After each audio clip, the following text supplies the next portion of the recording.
Hey you all, it is Georgia from thehappyhensters.com and welcome back to the Henster Kitchen. Today we are talking turkey. There are 1,000 different ways to make a turkey. I am all about having the simplest process that produces the most amount of flavor. And that is exactly what we're going to do here today. Starting right from the beginning, I have had my turkey in the refrigerator. I prefer a minimum of 5 days before I plan on cooking it. Do not wash your turkey. CDC has been saying this for years. That is the #1 way to spread food poisoning because you spray all that ook around your kitchen when you're trying to wash it. So just put it in your sink, open the bag, let all the juices run down the sink. Then you can put your turkey right onto your roasting pan. I always prefer to line mine with foil just to make cleanup a little bit easier. Then I rinse out my sink and put some bleach in there and let it sit while I'm working on the rest of the turkey. That way I know that I'm not spreading bacteria anywhere in my kitchen. So this guy has been in my refrigerator. He is perfectly thawed. Let's turn around to this back side. A lot of them come with this little plastic holder that holds your legs in place. Those are fine to leave on while you're cooking.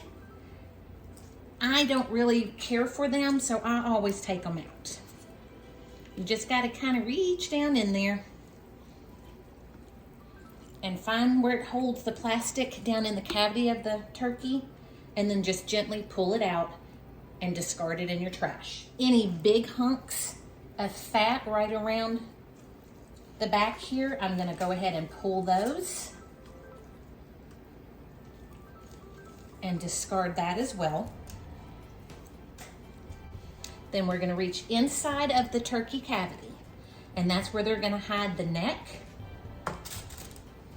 and sometimes your giblet bag. It's not in the cavity of this one.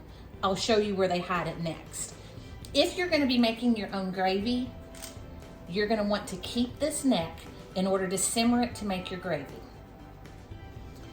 Now we're going to swing our turkey right around again, because since the giblets or giblets, just depending on where you're from, since the bag was not in the cavity, that means they're going to hide it right up front here where the neck would have been. There's a flap of skin, and they're going to hide that bag right in there. Now again, if you are making your own gravy, you're going to want to reserve this. Now we are ready to season our bird. In my bowl, I have 1 tablespoon of kosher salt, 1 teaspoon of cracked black pepper, and 1 teaspoon of poultry seasoning. Now I'm going to grab hold of the top of the cavity, and I'm going to sit my bird up so that I can sprinkle my seasoning on all sides of the interior of the cavity.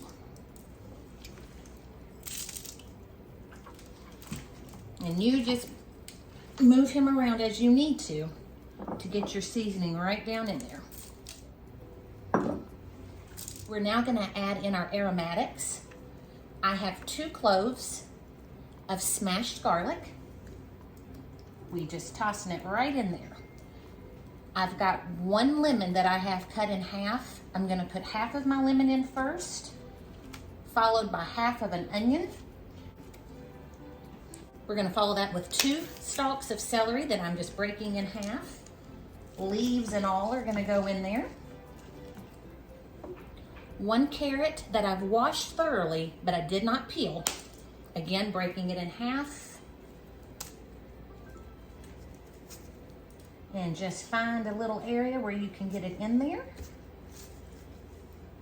And then we're going to finish off with the other half of our lemon that I'm going to put out here towards the edge.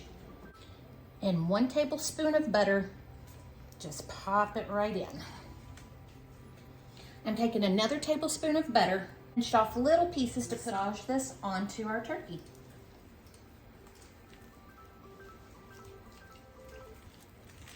This is what's going to help your turkey brown beautifully.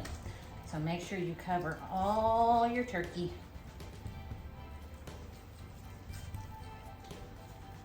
Now that he is good and massaged, I'm going to push my little end cap right back into my turkey. It's just gonna kind of hold everybody in place for me. Wash my hands real good and then I'll be right back. Now we're gonna come back with some more of our kosher salt. You're just wanting to make sure that you've got a nice bite of salt all along your turkey. And that butter that you put on there is gonna help everything stick. And then we're gonna follow behind with our black pepper. Now to finish this off before I put it in the oven, let's talk about our funny little wing sticking up there.